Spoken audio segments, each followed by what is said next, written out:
आज जो मैं आपको सिखाऊँगा वो बहुत ही शॉर्ट तरीका है किसी भी चीज़ को याद करने का। और ख़ासकर ये बीकॉम जैसी जितनी भी ग्रेजुएशन जितनी पढ़ाई है, इसको हम बहुत ही ईज़ी लेवल से कर देते हैं। जितने भी आप लॉन्ग आंसर देखते हैं, उसको देख के आपके पसीने छूट जाते हैं। तो उन लॉन्ग से छोटे आंसर निकाल के बड़े खुद से करना, ये हम सिखाते हैं और इससे आपको बहुत ही मोटिवेशन मिलेगा। तो पहले हमारी वीडियो को लाइक करें, चैनल को सब्सक्राइब करें और दबा के शेयर करें, क्योंकि ये आप जुड़ रहे हैं कॉमर्स ज्ञान विद मस्ती। तो जल्दी से हमारे चैनल को लाइक करें। आगे अभी हम शुरू करते हैं, देखिए कॉस्ट अकाउंटिंग से। आज मैं आपको बताऊंगा कि कॉस्ट अकाउंटिंग के अंदर क्या क्या होता है और ये इसके अंदर कितना सिलेबस है और आप इसको इजीली कैसे कवर सकते हो। ये कॉस्ट अकाउंटिंग है बीकॉम फाइनल के 6 सेमेस्टर की और 5th सेमेस्टर की, दोनों में एक ही बुक आएगा और आपका कंप्लीट हो जाएगा। ओके, तो फ्रेंड्स ये हमारा सिलेबस होने वाला है। इसके अंदर आपको दिख रहे हैं कि ऊपर 11 चैप्टर तक हमारा 5th सेमेस्टर है और यहाँ से 30 चैप्टर तक हमारा 6th सेमेस्टर है। तो 6 सेमेस्टर को मैंने एक चीज़ में बांटा है ताकि आपको इजी रहे। पहला है कि यूनिट सेकंड देखेंगे तो आप उसमें कॉन्ट्रैक्ट कॉस्टिंग और जॉब बेस्ड कॉस्टिंग है, जो कि बहुत इजी होने वाला है।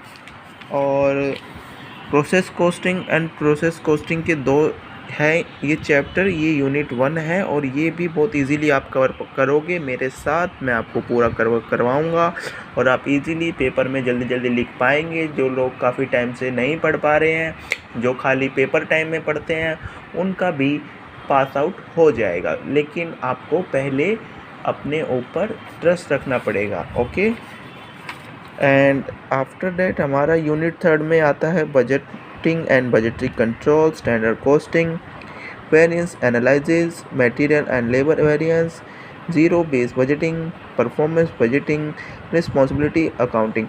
सो ये जो लास्ट के 6 चैप्टर हैं ये बहुत ही इजी हैं और बहुत ही जल्दी करने वाले हैं। इनमें खाली थ्योरी है और ये बहुत फास्ट हो जाते हैं। इसमें खाली एक चैप्टर है जो न्यूमेरिकल है और आई थिंक मैं आपको गैस करके भी बताऊंगा कि कैसे आपको कौन से क्वेश्चन कवर करने हैं और अप्रोक्स आपके वही क्वेश्चन आपको पेपर में मिलेंगे।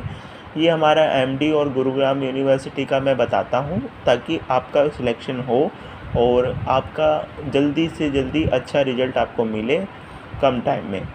सो हमारी 4th यूनिट आती है cost volume profit analyse break even point. हमारा absorption costing and marginal costing concept and computation. हमारा 4th यूनिट में लास्ट चैप्टर है marginal costing as a tool decision making.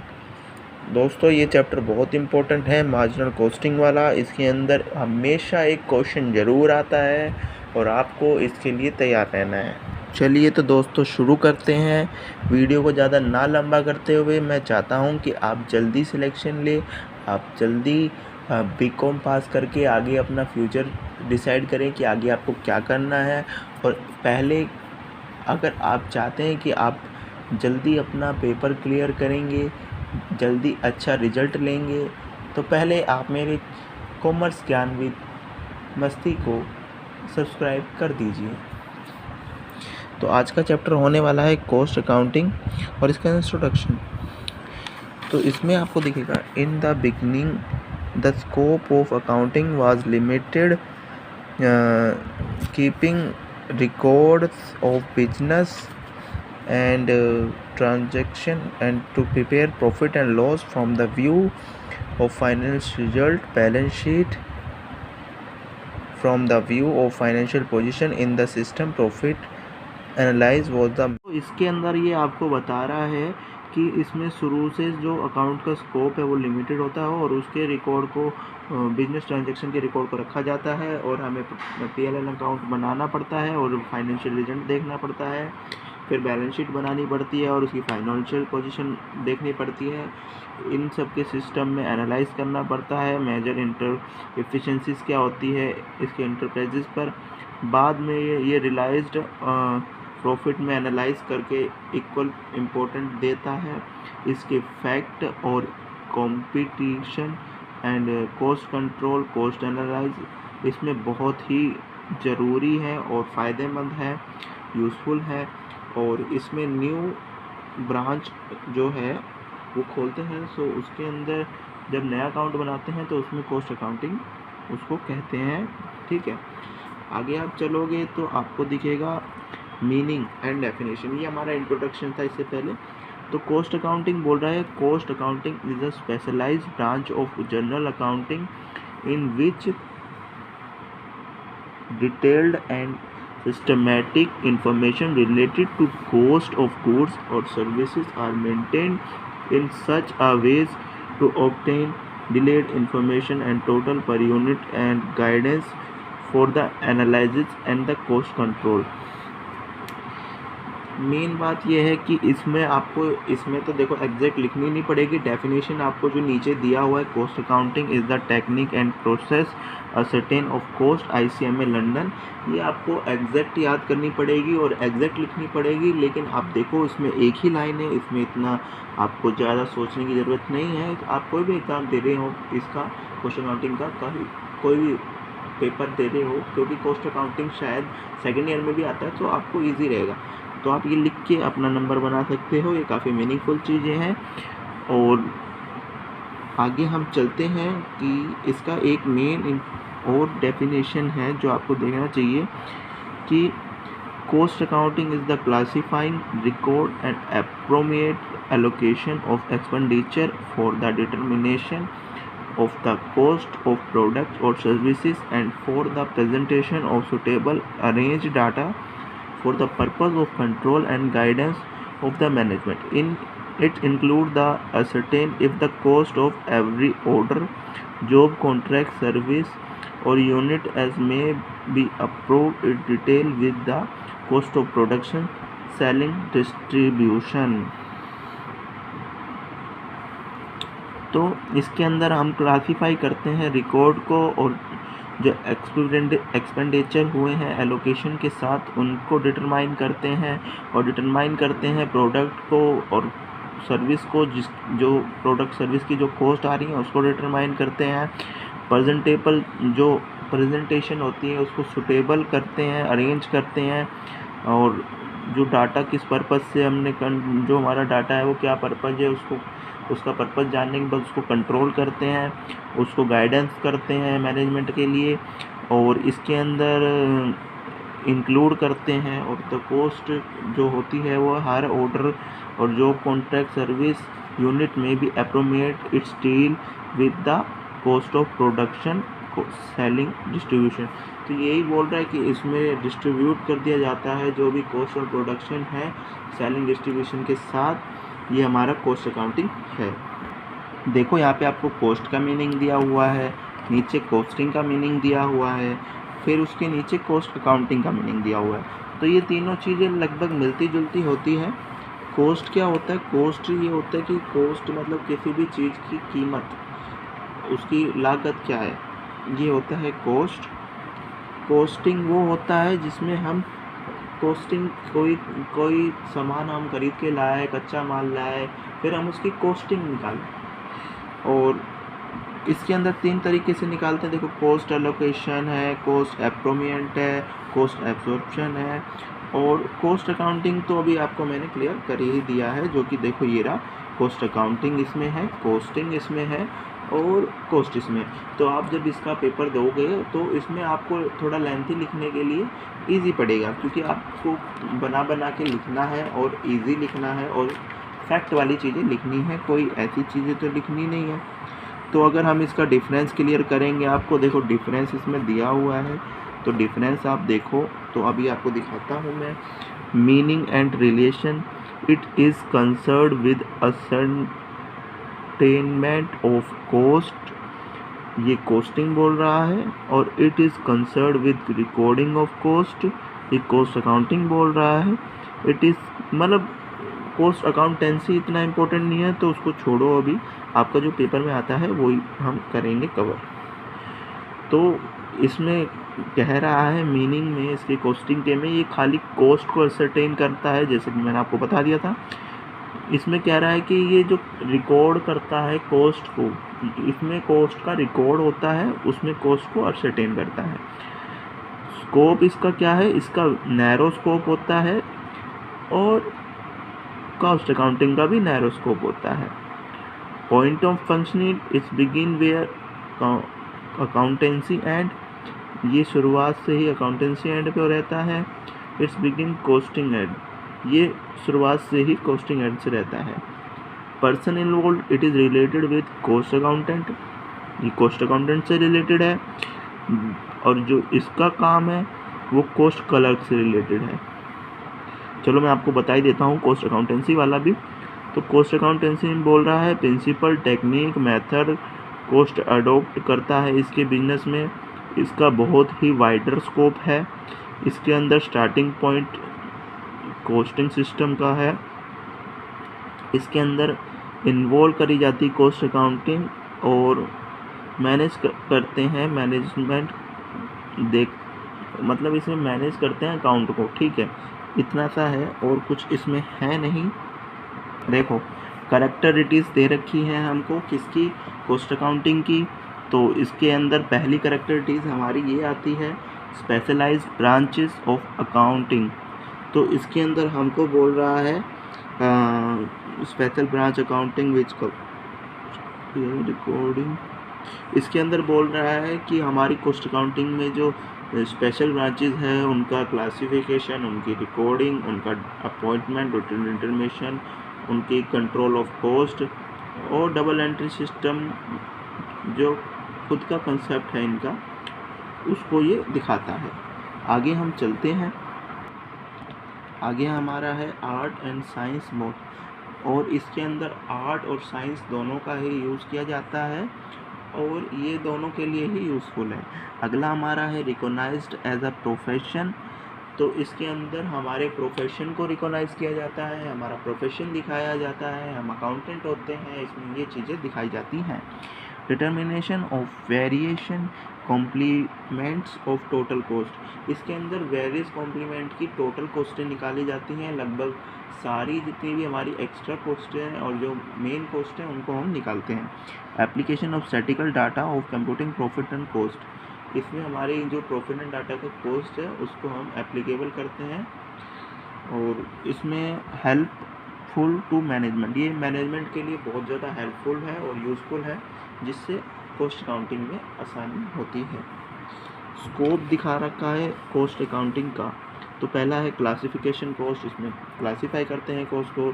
Cost recording, तो इसमें कॉस्ट को record करते हैं। कॉस्ट एलोकेशन, इसमें कॉस्ट की लोकेशन, कॉस्ट जो हमको दे रखी है डिटरमाइन से प्री डिटरमाइन की बेसिक तक, और कॉस्ट को डिटरमाइन करते हैं, कॉस्ट को कंट्रोल करते हैं, कॉस्ट को कंपैरिजन करते हैं, कॉस्ट रिपोर्टिंग करते हैं, कॉस्ट रिडक्शन करते हैं।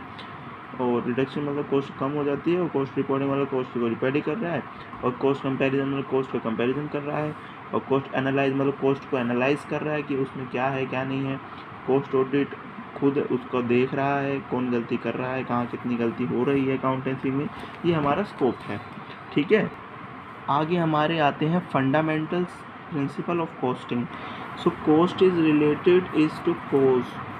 ठीक है, इसके मतलब इसके क्या क्या कारण होते हैं, तो कारण देखते हैं। एक cost related closely possible a cause rent factory of instance can not be charge to office expenses, repairing charging machine can not be on single unit for man same way. और इसमें नॉर्मली मिला के कुल मिला के यही बातें हैं कि जो जो हमारे कारण बनते हैं, जैसे इंस्टेंस बनता है, ऑफिस एक्सपेंसेस बनते हैं, रिपेयरिंग चार्जेस बनते हैं, machine can not be charge, machine charge नहीं करती है, और सिंगल यूनिट में ये काम होता है।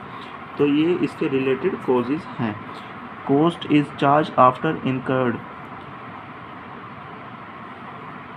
तो जब एक्चुअल में नॉमिनल जो इधर करता है उसको इसमें चार्ज आफ्टर इनकर्ड हो जाता है।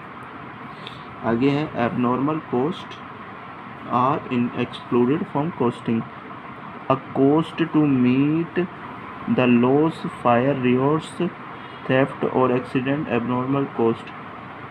एबनॉर्मल कॉस्ट का मतलब ये है कि जो नो कॉस्ट नॉर्मल ना हो वो चीज़ें एबनॉर्मल कॉस्टिंग के अंदर दिखा रखी हैं, इसने एक्सक्लूड कर के क्या है क्या नहीं है। अगला हमारा past cost are related not charge, जो पास्ट जो कॉस्ट हमारी रही होगी उस पर चार्ज नहीं होगा, और फ्यूचर से पीरियड से कोई लेना देना नहीं होने वाला पास्ट कॉस्ट का, ये पास्ट जो हमारा कॉस्ट का रिकॉर्ड है उससे। और पांचवा हमारा आता है the concept conservation has no place in costing, conservation में कोई प्लेस नहीं है कॉस्टिंग का, ठीक है। अब आगे हम चलते हैं तो बहुत ज़रूरी क्वेश्चन है और ये बहुत ज़्यादा ही पूछा जाता है, इसको ध्यान से कर लेना। फंक्शन और object of costing, cost accounting. Actual में क्या है कि ये बहुत ही बेसिक और बहुत ही आपकी नॉलेज को बढ़ाएगा, और आपको पेपर में कुछ ना, मतलब अगर आपको आप पढ़ नहीं रहे हो या आपको किसी कारणवश आप टाइम नहीं दे पाए तो आप 1-2 दिन के ये लेक्चर देखोगे सो आपका कवर हो जाएगा ये चैप्टर, कोई इतना बड़ा इशू नहीं है और आप अच्छे मार्क्स अर्न कर सकते हो। लेकिन आपको पहले हमारा चैनल सब्सक्राइब करना है, शेयर करना है, और हम गिव अवे भी रखेंगे इसमें आगे आपके लिए। तो अभी आप हमारा चैनल सब्सक्राइब करें और वीडियो को लाइक करें। ओके, ऑब्जेक्ट के अंदर देखोगे तो कॉस्ट असर्टेन लिखा है, इसमें वही बातें हैं कि हम कॉस्ट को असर्टेन करते हैं, इसकी एस्टिमेट कॉस्ट निकालते हैं कि इसमें कॉस्ट क्या आने वाली है, क्या रहने वाली है। फिर इसमें दिखा रखा है कि कॉस्ट को हम कंट्रोल करते हैं, और ये बहुत ही इम्पोर्टेंट फंक्शन है कॉस्ट को कंट्रोल करना। और इसमें बाकी जो बातें हैं वो आप देखो, इसके अंदर ज़्यादा कुछ है नहीं, इसमें यही लिखा हुआ है कि इसका बजट स्टैंडर्ड हम कंज्यूम करते हैं, मटेरियल यूज डे पर जो भी इसमें एक्सपेंसिव होने वाले हैं उसके ऊपर हम चीज़ों को देखते हैं।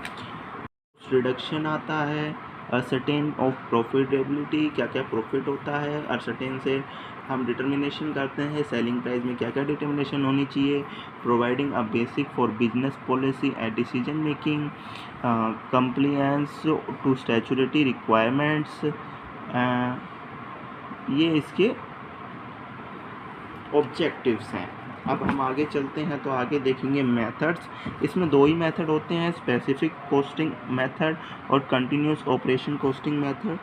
तो स्पेसिफिक ऑर्डर कॉस्टिंग मेथड के अंदर भी आपको टाइप मिलेगा, जॉब कॉस्टिंग मिलेगा, कॉन्ट्रैक्ट कॉस्टिंग मिलेगा, और बैच कॉस्टिंग मिलेगा, और टारगेट कॉस्टिंग मिलेगा, जो कि आपको ना आगे चैप्टर में मिलने भी वाले हैं, और आपको ये एक तरीके से बेसिक है और इसमें ज़्यादा कुछ करना नहीं है। बैच कॉस्टिंग के अंदर मतलब आपको हर एक चीज़ का, हर प्रोडक्ट का एक बैच और एक बैच नंबर दिया जाता है कि भाई इस प्रोडक्ट का ये बैच नंबर है, ये इस नंबर पे आपका बना है और ये चीज़ें हैं। टारगेट कॉस्टिंग के अंदर हम एक टारगेट लेके चलते हो कि हमें इतनी कॉस्ट के अंदर इतने प्रोडक्ट हमको बनाने हैं और सेल करने हैं। और जॉब कॉस्टिंग के अंदर आप यही देखते हो कि जो भी जॉब कर रहे हैं वो नॉट कंपैरेटिबल टू ऑर्डर से ज़्यादा तो काम नहीं कर रहे हैं वो। कॉन्ट्रैक्ट कॉस्टिंग जिसमें आप कॉन्ट्रैक्ट करते हैं, और कंटिन्यूअस ऑपरेशन कॉस्टिंग मेथड ये इसका सेकंड पार्ट है। इसमें प्रोसेस कॉस्टिंग, सिंगल और output costing, operation costing, operating costing, departmental costing, और आपका कॉम्प्रिहेंसिव मल्टीपल कॉस्टिंग। ये जो चीज़ें हैं आप इसको बहुत ही ईजी वे में खाली इनके नाम याद करें और इनसे ही रिलेटेड ही हमको लिखना है, ज़्यादा लंबा चौड़ा नहीं करना है। अगर आप इनके पॉइंट्स के नाम याद करते हैं तो आपको अच्छे मार्क्स मिल जाएंगे। यह क्वेश्चन एक 16 नंबर का ज़रूर आता है, ये आप ध्यान रखें। अब इसकी एडवांटेज क्या है देखो, to management and its function, और इसका नीचे लिखा हुआ है other advantages of cost accounting. आगे हमारा थर्ड पार्ट है इसका advantages of employees, advantages to consumer, advantages to government। तो आज की क्लास को हम यहीं ओवर करने वाले हैं, ठीक है। और चलो आपका लिमिटेशन भी और कवर करवा देते हैं। Limitation of cost system, but ये क्वेश्चन नहीं आने वाला है, बिल्कुल भी नहीं आने वाला है। जो आने वाले थे वो मैंने आपको करा दिए हैं, इसमें से कुछ नहीं आने वाला। Nothing is important and that's ये क्वेश्चन आपके लिए इम्पोर्टेंट हो सकता है। देखो आपको इसमें से कौन कौन से क्वेश्चन है। पहला है व्हाट इज़ कॉस्टिंग और स्कोप एंड लिमिटेशन, मैंने कराया। ये क्वेश्चन भी आपको मैंने कराया। Explain cost and cost accounting, considered installation, ये इंस्टॉलेशन वाला पार्ट इज़ नॉट नेसेसरी। ये क्वेश्चन बहुत कम आ सकता है, इसकी कोई चांसेस है नहीं। अभी जो पेपर चल रहे हुए हैं या जो फिर आते हैं उसका पता है मुझे। अगला हमारा जो आप देखोगे उसमें आप देखो कि ये जो है आपको ये देखना पड़ेगा। आप इसका स्क्रीनशॉट ले लेना, ठीक है, आप इसका स्क्रीनशॉट ले लेना और इनके जो कम से कम 5 से 6 फंक्शन याद कर लेना, डिफरेंस याद कर लेना, ताकि ये क्वेश्चन बहुत मिलता है कॉस्ट अकाउंट और फाइनेंशियल अकाउंटिंग का डिफरेंस बताओ। तो आज की वीडियो को यहीं पे एंड करते हैं दोस्तों। अगर आप यहाँ से जा रहे हो तो लाइक करके जाना। अगर आपने यहाँ तक वीडियो देखी है तो आपके नंबर ज़रूर ज़्यादा आएंगे। धन्यवाद।